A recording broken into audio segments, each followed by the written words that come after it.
Morning glory, America, bonjour, hi, Canada, and greetings to the garbage that is listening to me this morning as President Biden called you last night.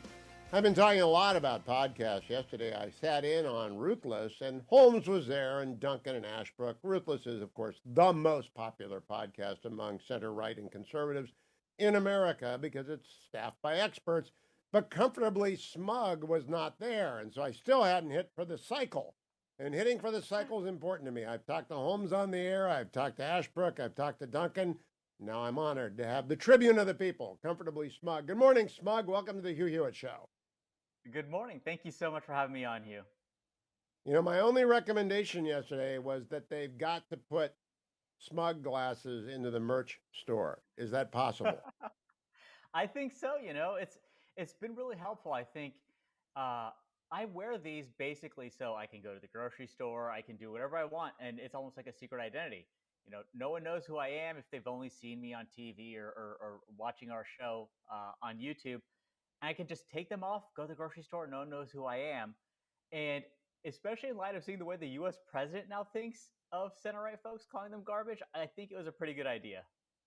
You know, yesterday, the fellas and I talked about the rally that was going to happen. What a fiasco.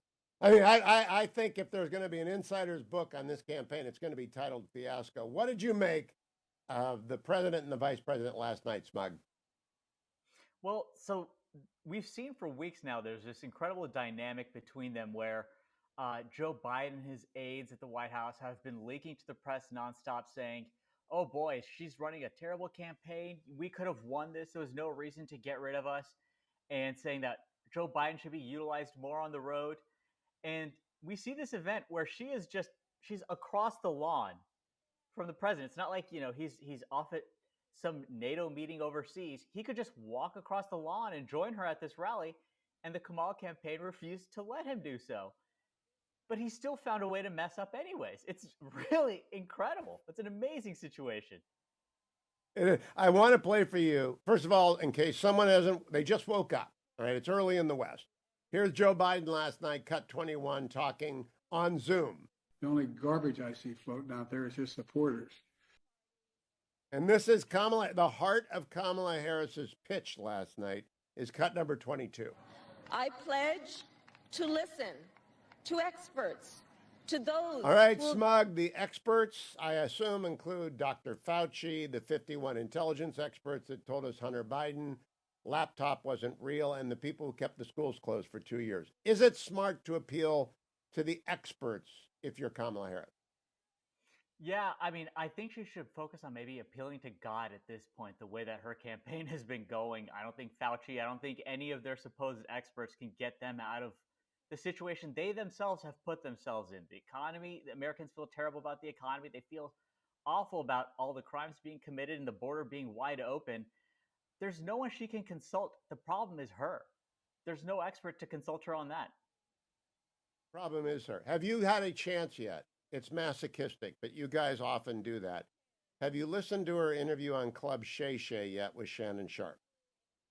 I think you probably did more to get eyeballs on that than Shannon Sharpe, than the vice president's campaign team. I mean, she is her biggest adversary. That's the thing, is this campaign, the takeaway is going to be not that her job was to defeat Donald Trump. Her job was to overcome herself as a flawed candidate. When she comes from the California Democrat machine where they just handpick who the person's going to be and pass them through. She didn't have to win a single vote in a primary. Her entire political career is she's never been battle tested, never had to prove herself. And now anytime you put a microphone in front of herself, it just becomes in front of her, it becomes apparent. Yeah, Smug, I have a theory now, which is if she loses, she could still win. I don't know if they have the turnout machine organized to win. She could still win. But if she loses and the Democrats line up to run against J.D. Vance or Tom Cotton or whomever the Republicans nominate, they ought to begin their campaigns on the Ruthless podcast. I mean, they ought to go into the absolute devil's den and take it on the chin so that they know what to get ready for. Then they should do Rogan. Then they should do Getting Hammered. Then they should do the editors. Then they should come on this show. Democrats don't ever do that. Are they going to learn?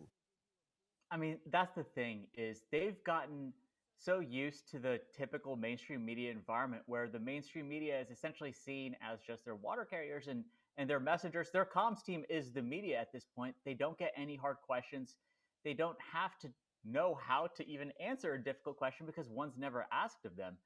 And for all the consternation on our side of there was a primary, we had a ton of terrific candidates who fought it. We had Governor Burgum, we had Governor DeSantis, Nikki Haley. All these folks were involved in an actual primary on our side. And our party decided Donald Trump would be the best candidate. He had to defeat every single one of them the same way that he defeated how many 20 odd uh, candidates in 2016. So that gets a candidate to where they're ready to actually run. And it's very clear Kamala was not ready. So this is a tough question, Smug. I want you to put on your prophet's hat and look into your crystal ball. After 4 years of Donald Trump, because I think he's going to win, but I've got my 2012 scars or trauma from thinking Romney was going to win. And Democrats have their 2016 trauma. So this is dangerous. But if Trump wins, where does the Republican Party go after Trump? I wrote about this in the Post this morning, but 2029 GOP, what's it do and where's it go? So this is a difficult thing. Something I always say is no presidential candidate won a primary or even, the whole shebang running on someone else's platform, running off of someone else's movement. So whoever is the next Republican to get the nomination to run for president or the next Republican to become president after Donald Trump isn't going to be just, I am MAGA, I am the heir apparent.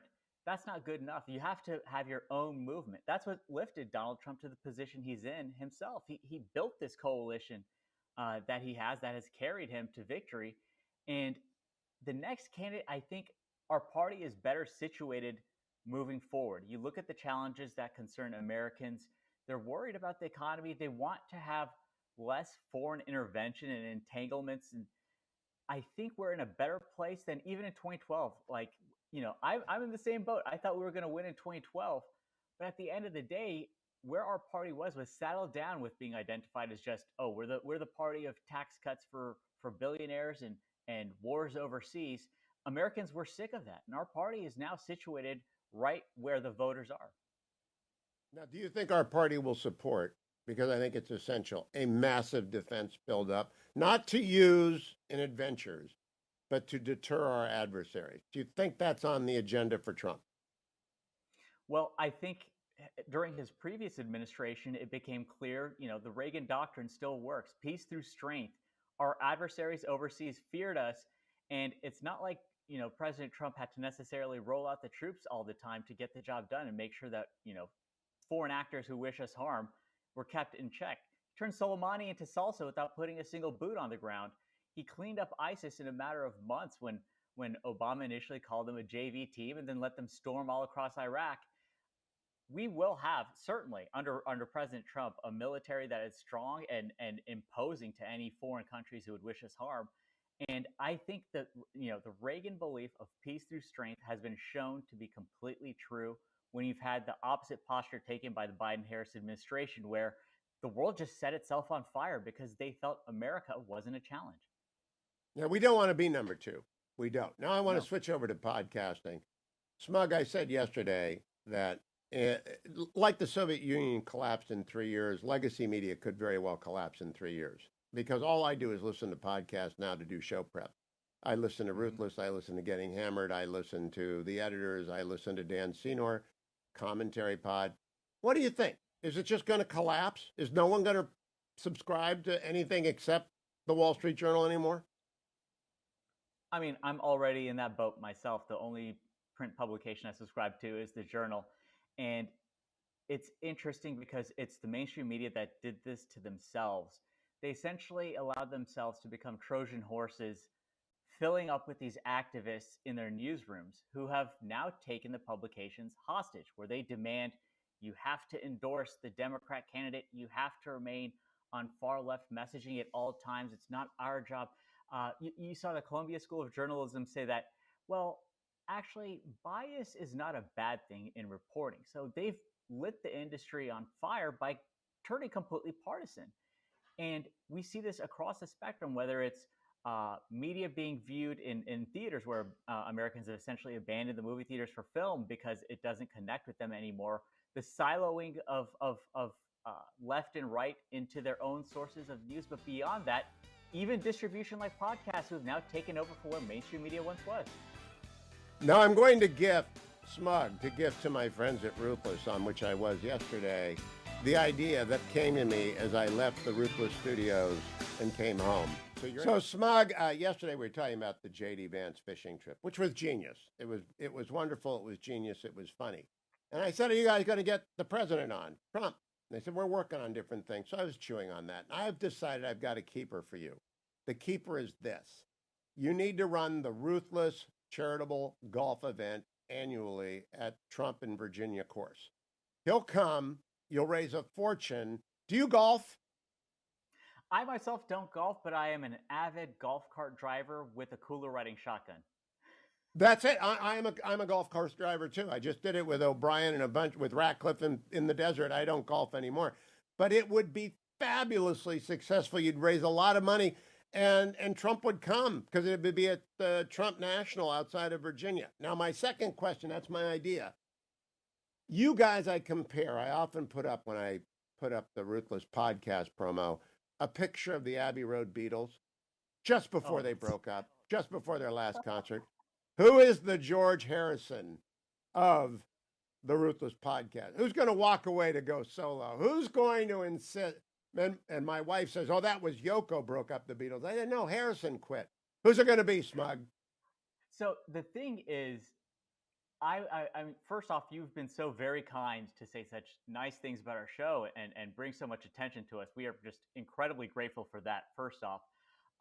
But I would attribute a significant portion of our success, and we hear this so many times from our listeners, that it doesn't feel like I'm listening to a podcast or a news broadcast or anything like that. I feel like I'm hanging out with my friends, and it's because we actually are very good friends. Like the way that we interact when the microphones are on is the exact same we are when there's no cameras and no microphone present in the room. And that's what I think translates. Like if the show was gone tomorrow, we would still be hanging out. We'd be having a beer. We'd be talking politics. It would be exactly the same. Nothing would change. But if we're saying who's the most like George Harrison in the sense of being like, the sensitive, caring type, surprisingly, that would definitely be Michael Duncan. He comes off as a gruffy old man, but when you get to know him, he's just a very intelligent, sensitive individual. Definitely the George Harrison. So Duncan is the guy we got to keep an eye, because I don't want you to have a reunion tour in 30 years. I just want the band to stay together. I don't want you to come back for specials for ABC. I just want you to get onto HBO and run for 20 years. So, Smug, thank you for joining me. Come back soon. I'll be listening for you on the next Ruthless podcast, and I will drive a cart at the first Ruthless golf charitable event. Make sure it's best ball. Thank you, Smug. Thank you.